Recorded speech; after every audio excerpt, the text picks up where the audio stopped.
मुझे मैं गिरा, थामो मुझे मैं गिरा।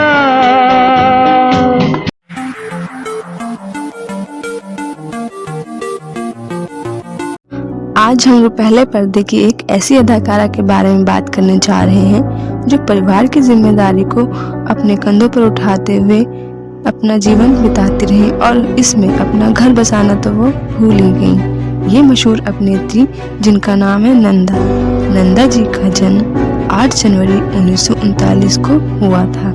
75 साल की उम्र में 25 मार्च 2014 को नंदा जी का निधन हो गया था। नंदा अपने दौर की बेहद खूबसूरत और बेहतरीन हीरोइन थी। जब बॉलीवुड में नंदा जी ने काम करना शुरू ही किया था तो उनकी छवि छोटी बहन की तरह बन गई थी, क्योंकि 5 साल की उम्र में उन्होंने काम करना शुरू कर दिया था। उस दौरान वो लीड एक्टर की छोटी बहन का किरदार निभाया करती थी, लेकिन बाद में उन्होंने इस रूप को भी बदल लिया था। नंदा जी ने फिल्म जब जब फूल खिले, गुमनाम और प्रेम रोग जैसी सुपरहिट फिल्मों में काम किया हुआ है। नंदा जी की फिल्मों में उनकी एंट्री की कहानी बड़ी ही दिलचस्प है। साल 1944 को वो 5 साल की थी। एक दिन जब वो स्कूल से लौट ही रही थी तो उनके पिताजी ने उनसे कहा कि कल तुम तैयार रहना, फिल्म के लिए तुम्हें शूटिंग पर जाना है, इसके लिए तुम्हारे बाल भी काटने पड़ेंगे। बता दें कि फिर नंदा जी के पिता विनायक दामोदर कर्नाटकी मराठी फिल्मों के सफल अभिनेता और निर्देशक थे। बाल काटने के बाद नंदा जी काफी दुखी भी हुई थी। उन्होंने कहा मुझे कोई शूटिंग नहीं करनी है। बड़ी मुश्किल से माँ जी के समझाने पर वो शूटिंग जाने को तो तैयार हो गई। वहाँ उनके बाल लड़कों की तरह छोटे छोटे बाल काट दिए गए थे।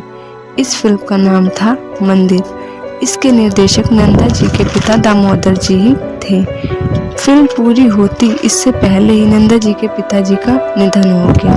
घर की आर्थिक हालत बिगड़ने के चलते नंदा जी के छोटे कंधों पर जिम्मेदारी का बोझ भी आ पड़ा, लेकिन उनको मजबूरी में फिल्मों में अभिनय करने का फैसला लेना पड़ा। चेहरे की सादगी और मासूमियत को उन्होंने अपनी अभिनय की ताकत बनाया। वो रेडियो और स्टेज पर भी काम किया करती थी। नन्हे कंधों पर परिवार की जिम्मेदारी उठाए हुए नंदा जी महज 10 साल की उम्र में ही हीरोइन बन गई थी, वो भी सुपर डुपर। लेकिन हिंदी सिनेमा की नहीं बल्कि मराठी सिनेमा की। दिनकर पाटिल की निर्देशित फिल्म कुल देवता के लिए नंदा जी को पूर्व प्रधानमंत्री जवाहरलाल नेहरू जी ने विशेष पुरस्कार से भी नवाजा था। नंदा जी ने कुल 8 गुजराती फिल्मों में काम किया हुआ है। हिंदी में नंदा जी ने बतौर हीरोइन 1957 में अपने चाचा वी शांता राम जी की फिल्म तूफान और दिया में काम किया था।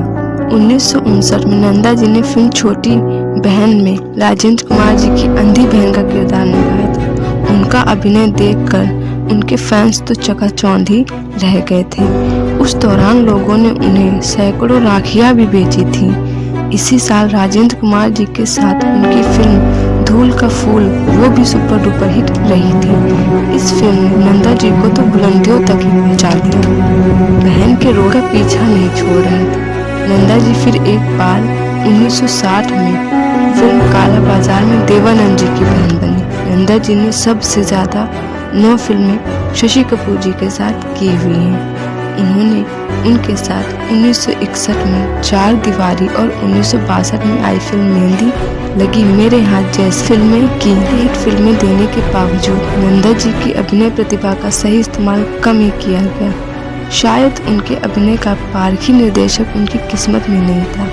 नाजुक, छुई मुई और प्यारी सी लड़की छवि को तोड़ने के लिए नंदा झटपटा रही थी। राजेश खन्ना जी के साथ फिल्म इत्तेफाक जो 1969 में आई थी, उसमें उन्होंने नेगेटिव किरदार तक निभाया, लेकिन दर्शक उनका ये रूप नहीं स्वीकार कर रहे थे।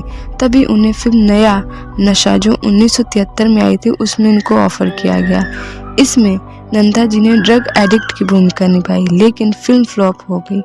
नंदा जी को समझ आ गया कि उनके सहज और स्वाभाविक अभिनय को ग्लैमर का रंग देने की कोशिश में उनकी अपनी पहचान भी खत्म हो जाएगी। इसके बाद नंदा जी ने असलियत जो 1974 में आई थी, जुर्म और सजा जो 1974 में ये भी आई थी, प्रायश्चित जो 1977 में आई थी जैसी फिल्में की, लेकिन नंदा जी का समय खत्म हो गया था। इसका एहसास उन्हें भी था, इसीलिए उन्होंने बेहद शालीनता से खुद को रुपहले पर्दे के चकाचौंध से अलग कर लिया। परिवार की जिम्मेदारियां उठाने में उन्हें अपने बारे में सोचने का कभी मौका ही नहीं मिला। डायरेक्टर मनमोहन देसाई से वो बेइंतहा मोहब्बत भी कर बैठी। देसाई भी उन्हें चाहते थे, लेकिन बेहद शर्मीली नंदा जी ने मनमोहन जी को कभी अपने प्यार का इजहार करने का मौका ही नहीं दिया और उन्होंने शादी कर ली। और मनमोहन जी की शादी के बाद नंदा जी तन्हाई और गुमनामी के अंधेरों में खो गईं। मनमोहन जी भी अपनी शादीशुदा जिंदगी में व्यस्त हो गए, लेकिन कुछ समय बाद ही उनकी पत्नी का निधन हो गया। इसके बाद मनमोहन जी ने फिर से नंदा जी के नाम मोहब्बत का पैगाम पहुंचाया। नंदा जी ने उसे कबूल भी कर लिया। उस दौरान नंदा जी 52 साल की हो चुकी थी। 1992 में 53 साल की नंदा जी ने उनसे सगाई कर ली, लेकिन किस्मत को शायद कुछ और ही मंजूर था। सगाई के 2 साल बाद ही मनमोहन देसाई जी की एक हादसे में मौत हुई।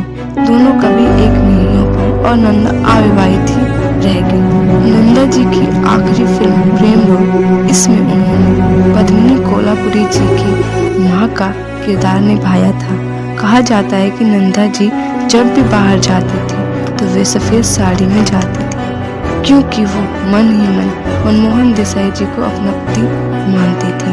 उनके निधन के बाद से नंदा जी काफी अकेली हो गई थी। उन्होंने ज्यादा किसी से बात करना भी बंद कर दिया था।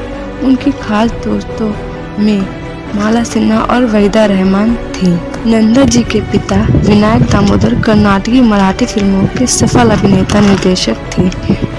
पिता के निधन के बाद नंदा जी को बचपन से ही फिल्म में बाल कलाकार के रूप में काम करना पड़ा। नंदा जी को पहला फिल्म फेयर नॉमिनेशन फिल्म भाभी 1957 में जो आई थी इसके लिए मिला था। हिंदी सिनेमा की जानी मानी अभिनेत्री नंदा जी का निधन 75 साल की उम्र में हो गया था। तो दोस्तों आज की वीडियो में बस इतना ही। अगर वीडियो अच्छा लगा तो वीडियो को लाइक और चैनल को सब्सक्राइब जरूर कर दीजिएगा। Thank you so much. जय हिंद, जय भारत, धन्यवाद।